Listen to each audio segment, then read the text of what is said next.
Hey guys, thanks for tuning in to another EP video. It's been a little over a month since I first released the Election Predictions Official 2024 Presidential Election Forecast, and I just released a brand new update this week that shows one party's electoral chances at an all-time high. But before we take a look, please make sure to subscribe to my channel down below so you never miss a video as I ramp up content ahead of the 2024 cycle. We're counting down the days now until the Iowa caucuses in early January, and there will be plenty of forecast videos, predictions, and analysis to come. In the meantime, especially for today's video, make sure to check out electionpredictionsofficial.com. It'll be the first link in the description down below and in the comment section. This is the site that will host all of my forecasts and non-YouTube content in 2024 and beyond. So bookmark it, or just simply remember electionpredictionsofficial.com. This is the site I will be referencing today. Remember, my 2024 forecast correctly predicted the outcome in 49 out of 50 states. It was the most accurate forecast out there. And with that, let's take a look at the EPO 2024 presidential forecast, which as of September 25th, 2023, has the Republican nominee leading incumbent president and presumptive Democratic nominee Joe Biden by an electoral college vote margin of 291 to 247. Joe Biden is still projected to win the national popular vote by a margin of 2.9 points, which is significantly lower than his 4.5-point popular vote margin in 2020. This would be the third time in American presidential election history where the candidate that won the national popular vote does not win the Electoral College. Former President Donald Trump, who is also the current favorite to win the 2024 Republican primary, was the last candidate to do that in 2016. Nevertheless, no matter how you spin it, this is not a positive outlook for an incumbent president seeking re-election. Joe Biden's approval rating today is 40.9%, which is lower than Trump's was at this point during his presidency. A majority of Democrats have now consistently voiced the opinion that Biden should not run for re-election, and that they would prefer it if he was faced with a legitimate major opponent in the Democratic primary. Now, that is virtually unheard of for an incumbent president. But Biden is 80 years old, and an overwhelming majority of Americans, even many Democrats, have expressed concern over his cognitive competency and whether he will be able to finish a second term in office. And even worse for Biden, several recent polls have come out showing Trump with an outright lead in head-to-head national surveys, something we rarely saw during the 2020 election cycle. Most recently, an ABC Washington Post poll had Trump ahead of Biden by 10%. Now, they did dismiss this finding as an outlier, but taking a look here at Real Clear Politics' tracking of the latest general election polls, you can see that Trump is ahead of Biden in more polls than not. And when you compare that to this 2020 snapshot, you can see Biden ahead in virtually every single poll coming into Election Day. Now, granted, with all of that being said, we still are over a year out from Election Night 2024, and to take these polls at face value would simply be disingenuous. A lot can change over the next 13 months. I mean, we're not even 100% certain that Trump will be the Republican nominee, though that is becoming more and more likely. These polls simply provide us with a snapshot of the current trends and paint a rough picture of the environment we're in right now, where the incumbent Biden is in a less than positive spot.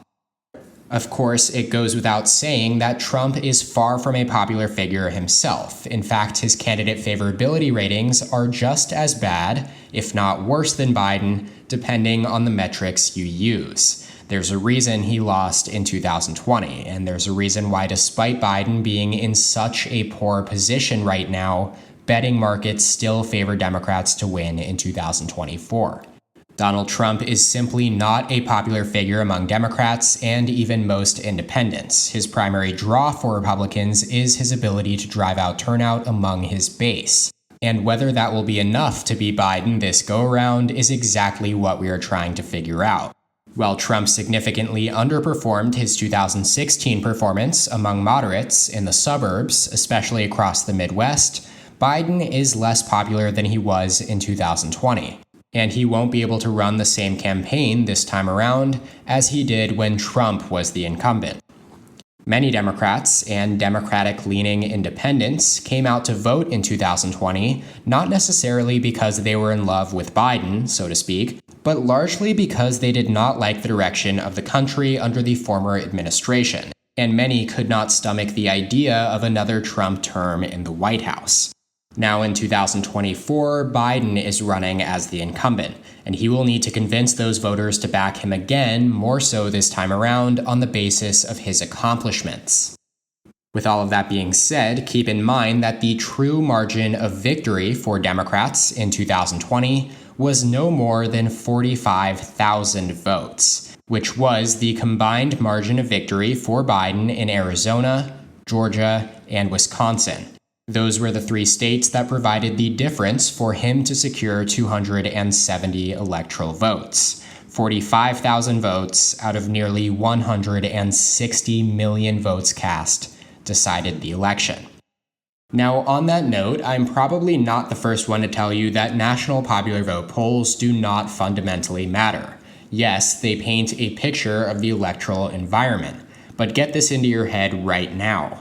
Come November 5th, 2024, when you're sitting in front of the TV watching a bunch of talking heads going over meaningless results for hours on end, I am almost certain that the only thing that will matter is who wins the necessary combination of the following states: Nevada, Arizona, Georgia, Pennsylvania, Michigan, and Wisconsin.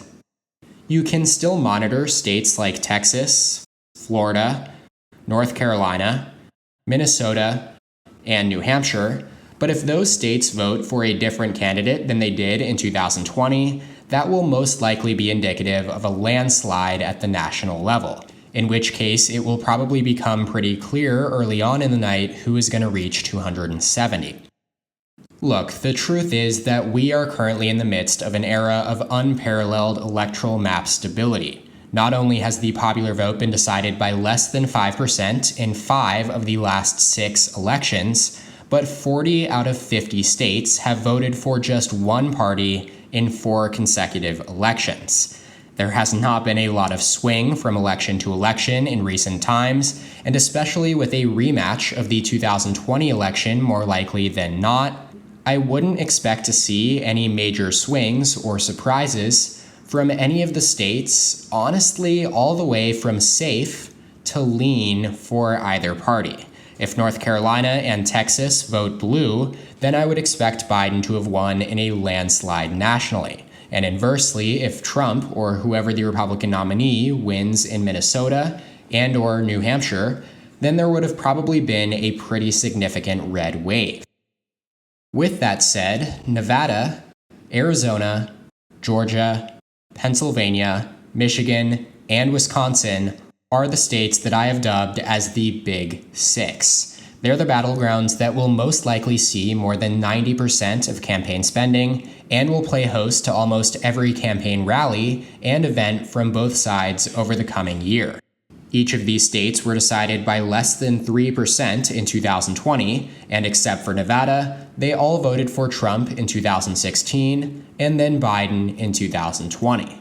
You can pretty safely assume that at the DNC and RNC headquarters, they have already taken virtually every state not in the Big Six off of their big boards. You still may see Democrats tout their chances in Texas or spend some time in North Carolina, but don't buy into it unless some major shift happens. We've seen that film time and time again. Don't let yourself fall for it once again. Now, as of right now, the EPO forecast has Trump ahead of Biden by 0.5% in Arizona and 0.7% in Georgia, less than 0.1% in Pennsylvania, and then 0.8% in Wisconsin. Those are incredibly close margins, and in essence, this far out from Election Day at least, no better than 50-50 odds for either party. But just by flipping those 4 states, Republicans would turn a 306 to 232 electoral vote loss from 2020 into a 291 to 247 vote victory in 2024. Republicans could still lose any one of these states and remain above 270 electoral votes. But with margins expected to be this narrow, you can bet that both parties will be going all in on as many of these as possible. Alrighty, finally, before we wrap up, let's take a quick look at the state of play in each of these states. Starting in Nevada, Biden is favored by 0.2%. The current EPO weighted polling average is D plus 2.7, while Biden's weighted approval rating is R plus 0.7. The partisan lean of Nevada is R plus 2.3, which is a measurement of how strongly a state leans toward one party relative to the nation at large. Biden did win Nevada by 2.3% in 2020, and incumbent Democratic Senator Catherine Cortez Masto held on to her Senate seat by 0.8% in 2022. Notably, however, the state has shifted 2.4 points to the right between 2016 and 2020, when compared to how the entire country shifted between those elections. Moving on to the state of Arizona, the GOP nominee is favored by 0.5% in Arizona, where the EPO polling average is R plus 0.6. Biden's weighted approval rating here is R plus 3.6, even though he won the state by 0.3% in 2020. Democrats have won 3 straight Senate races in Nevada, and the state shifted 1.5 points to the left between 2016 and 2020. But given the current national environment souring on Biden, the GOP nominee is currently ahead here.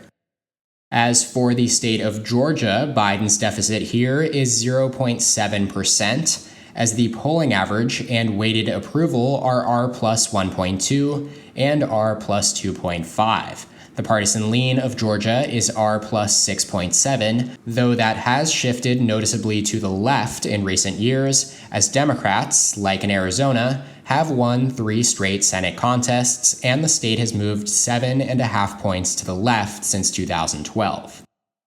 Moving out of the Sun Belt, up to the Midwest and the Upper Rust Belt, Pennsylvania is the closest state in EPO's forecast right now, with the GOP nominee not even favored by a full 0.1% over Biden.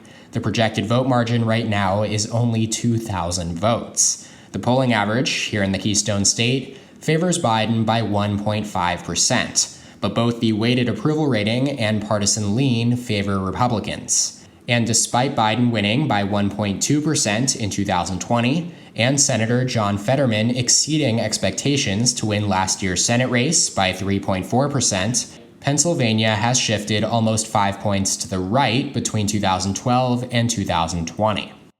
Penultimately, let's take a look at Michigan, which favors Biden by the largest margin of any of the Big Six states. It's D plus 1.4, with Biden ahead in the polling average by 2.6%. Oh, and remember, you can take a peek at the EPO county forecast on any of these race-specific pages and see projected margins in every single county in this table here. But finally, in the state of Wisconsin, Republicans are favored by 0.8%, the largest margin of any in the Big Six, for Republicans, that is, despite the polling average favoring Democrats by 2.9%. Wisconsin's demographics, relative to the other states in this group, are more friendly for Republican candidates to overperform, and the state has moved 7 points to the right since 2012. And with that, that is all for today's video. Feel free to peruse through this website yourself and take a peek at any of these states. Sound off in the comments below with your comments or concerns or your significant disagreements. I appreciate the feedback regardless. Let me know what other videos you would like to see in the future. I would really appreciate it if you could like the video down below if you did, and subscribe while you're at it. You can check out more content from my channel here, and as always, thank you so much for watching. I'll see you next time. EP out.